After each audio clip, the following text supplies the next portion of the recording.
Now, in a world of 2 to 3 degree world, in a world of 2 to 3 degree change, we know that disaster strikes, and it is going to strike over and over again, and it is not going to strike haphazardly. And it is going to strike the continent of Africa more severely than practically anywhere else in the world. The only other part of the world in contention, in a kind of competition of disaster, will be South Asia, India, Pakistan, Bangladesh. But those two continents are clearly most exposed. If you go to somewhere like Davos, the World Economic Forum, the way they talk about this future of 2 to 3 degrees is all excitement. That we cannot hide from the fact that we know how much the energy transition globally could cost. And it's in the order of $4 trillion for transport, industry, domestic housing, and the electricity generating sector.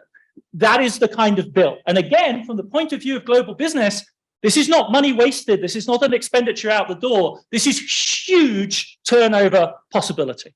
Right? It's a vast business opportunity that's coming down the pike now. When they say who pays, they don't care. The real question here is who profits.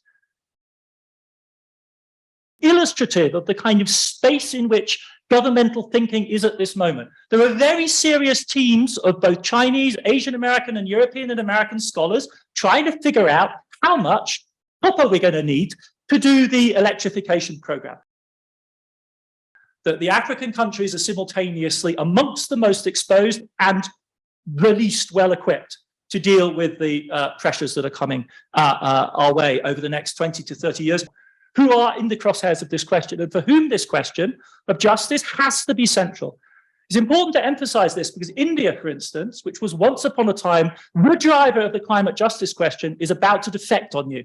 Because India is moving into the other camp. India's total emissions are now larger than those of Europe. Larger than those of Europe. So it has overtaken the old hub of the Industrial Revolution.